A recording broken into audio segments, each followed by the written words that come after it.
Hi, Mr. Call. Take I'm us very through disappointed. the AFC. All right, let's take a look at my AFC group here. Are we going to bring them up on the screen? I'm sure they will. Okay. Well, I like Kansas City. First of all, I think that's a given. No real question that they're going to be in the playoffs. Whether or not they can three-peat, I don't feel strongly about that.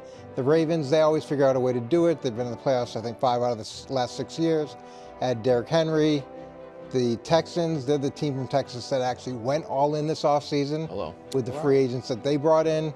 The Jets, I like an angry Aaron Rodgers. I liked him a lot the previous year. I think if he stays healthy, they're going to win the division, make the playoffs.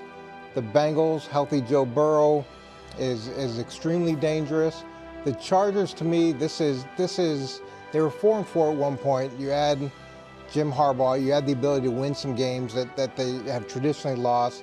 Hopefully we see what Justin Herbert's potential truly is, and a unique and difficult running game, which I think they'll have, and that'll get them to the playoffs. And then with Jacksonville, there you go, Coach.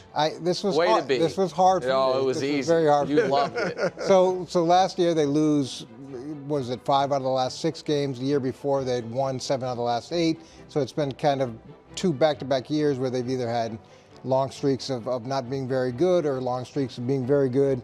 And I think this year the main difference is whether or not the Prince can control the turnovers, and I think he's going to be able to do that. Of course. And that'll give them the game or 2 that they need to get into the playoffs. All right, so, media ombudsman hat for a moment. Coach, excellent work overall in the AFC. Thanks. You have 4 teams that are new playoff teams, bolder than most would go. While you don't have any worst to first, you do have 2 worst place teams making it to the postseason, the Chargers and the Bengals, and you have some shockers and teams that are left out that we'll get to in a bit. So you're following a lot of the rules of Playoff Predictor, and I like that. Thank you. Appreciate it. I am shocked, however, no problem. I'm shocked, however, that you are buying into the Jets. So much of what you believe in as a football coach, the Jets go against. They don't seem to have clear organizational leadership from the top down. They had a very odd offseason. They don't seem to have the rallying leader at quarterback, all of it. They have, in my opinion, not the greatest ownership situation in the league. Why are you believing in the Jets? Aaron Rodgers, when he's pissed off, plays the best. And Aaron Rodgers has done a really good job of making a lot of people angry, of making a lot of people skeptical, of making a lot of people wanting to see him fail. And that, to me, is when he's always achieved at the highest level. And I know we're a long way from when he was MVP, but it really isn't that. What was it, 3 years ago, 4 years ago? 3 years ago, he's MVP of the league. So if he gets anywhere close to where he was, let's say he gets to 70% of that season, it's still such better quarterback play than the Jets have had, and they've got a talented team. There's a ton of dysfunction, but him at 70% of his MVP season, which I don't think is a crazy prediction, is enough to win that division. I'm with you, Coach. Like I've always said, they won 7 games with the worst quarterback play in the league because of that defense. So I'm with you on the Jets, but I'm shocked at Buffalo not being there. Like, Sean McDermott is a great defensive coach, even throughout all their injuries. I think in the last 5 years, 4 of those, they've been in the top 10 defensively. 3 of them, they've been in the top 5 defensively. So they're very good defensively. And then I think last year when they took off was when they went away from Stephon Diggs. Now, Allen didn't put up huge numbers, but they ran the football more. And I think this year they're going to run it more. They're going to have the 2 tight ends, use them a lot, and have a little more ball control offense. So I have the Jets winning that division, but the Bills making the playoffs. So why are you apparently so down on the Bills? I'm not so down on the Bills, but last year was a struggle for them to get to the playoffs. And I give them a lot of credit for being as resilient as they were throughout the course of the season. But this offseason, it's not like they've reloaded with a ton of talent. They've moved on from a bunch of talent, especially in terms of guys who produced a significant amount of their receptions and hadn't replaced it. So now it's whether or not they can overcome all of those issues. And it's been such a noisy offseason, I don't think they can. Okay, Coach, we're going to move on to the NFC. We got a preview again on Friday. And there are some major upsets here that no one's going to be happy with. Can you walk us through your NFC prediction? Yeah, I like on top. I like the Detroit Lions a lot, obviously, my Super Bowl pick. And I like their resilience. I like the way that they bought into what the head coach believes in. And he's hard. He's a hard man, and they haven't rebelled against that. They've actually embraced that, and they've had continuity coordinators, so I like them a lot. San Francisco, that's more of a talent play, and I think Brock Purdy gives similar results or production to what he did last year, and all the interception things that we've been talking about in the preseason are a little overblown. Love Ayuk being able to stay on. Atlanta, I think that's Kirk Cousins, loaded offense, ton of number ones. He should be enough in a weak division to allow them to win it. Philly, look, I hated the way the season ended, but I really thought that's how the whole season was going to go. Super Bowl hangover, quarterback with a new contract. They did the most to me in that division of anybody to address their weaknesses. Okay, so that's why they got the edge. Caleb, with a loaded Bears roster, you've seen what he Loves Caleb, and he's afraid to say it. I don't. He loves him. I really like this team. He's done enough in the preseason to get you excited about what their potential is. So I see them going to the playoffs. Green Bay, to me, you couldn't have a better finish than they had last season. And this is an extremely young team, and typically young teams continue to mature and grow. Now we'll see whether or not Jordan Love, with new money, can be the guy that he was at the end of last season. But I'm banking that he can.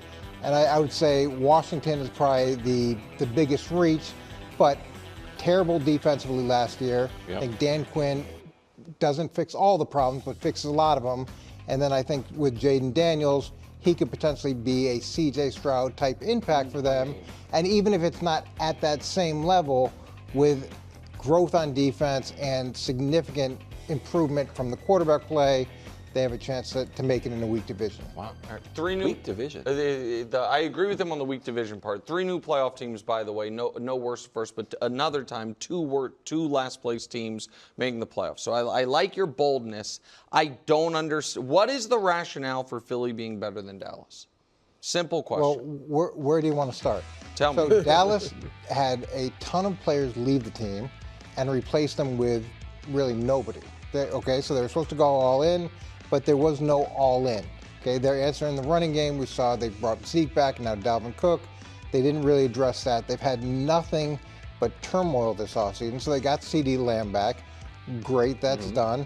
But it's still, you've got a quarterback in the last year of his contract, a head coach who's on the last year of his contract, a defensive coordinator who's on a 1-year contract. Do you think the coaches and coordinators in Philly have great job security? Well, I don't really care what the contracts are. I think they have more than 1-year contract. But they might not even have 1 year. But it's Sirianni might have 4 games. What Philly did in the offseason is said, okay, these are our problem areas.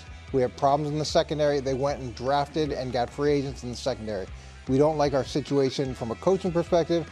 They went and got some veteran coordinators. They looked at the problem. They said, this is how we're going to address them. Where I felt like Dallas had a significant amount of problems, but didn't really address them. They just talked about addressing them. And to me, that's the difference between the two. Okay. I mean, just quickly, I think Dallas's problems are long-term.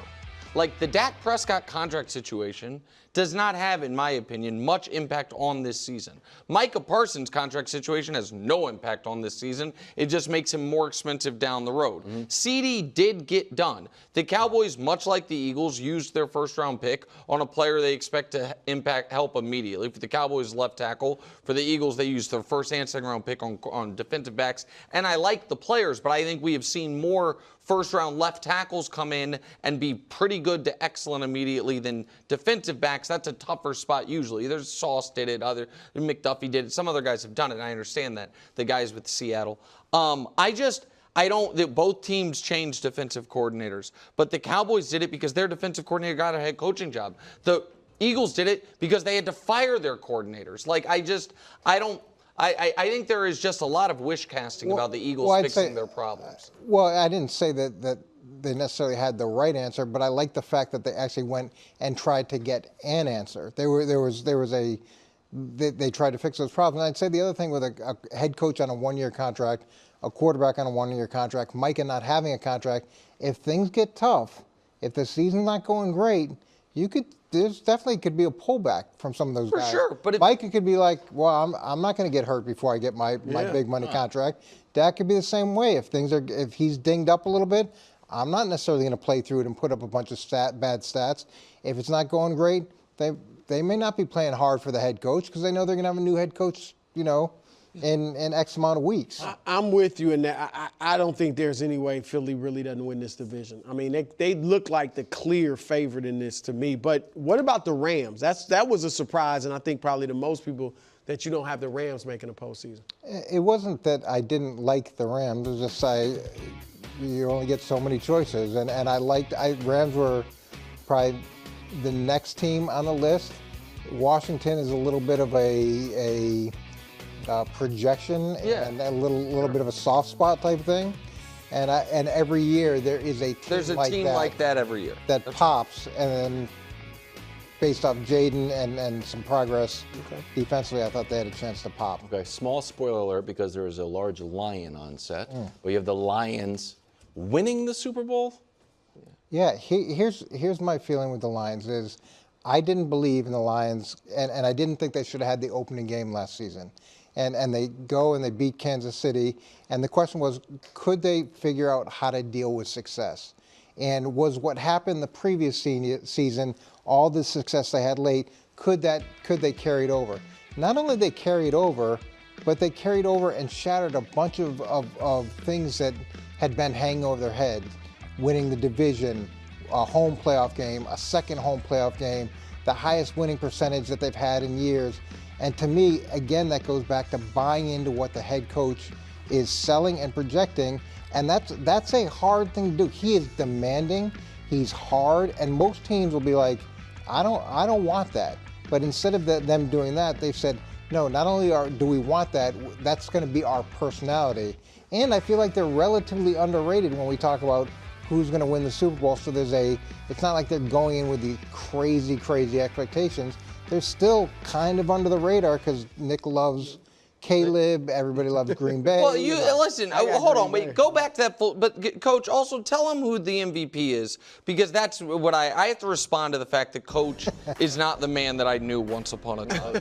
Coach's MVP is C.J. Stroud. So for those watching at home, Coach, whose entire brand is based on if a quarterback doesn't have a 12-year-old son, he's too young for me to believe it. The idea Mahomes was working on his second MVP and third Super Bowl appearance before Coach finally was like, okay, I think he's pretty good. Has 2 rookies in the playoffs, has a second-year player in the Super Bowl, and a second-year player winning league MVP. So I ask you, Coach, when it comes to Caleb Williams, why, after 18 career starts, have you seen enough when for every other quarterback in the league, it was 80 you had to see? Talking about with CJ?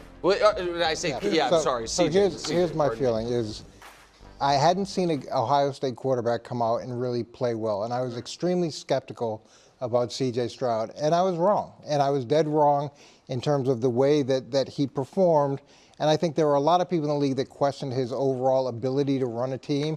Remember pre-draft, all the talk about him with the psychological test or the whatever it was.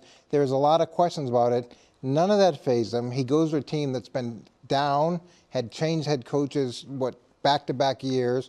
He has a rookie head coach.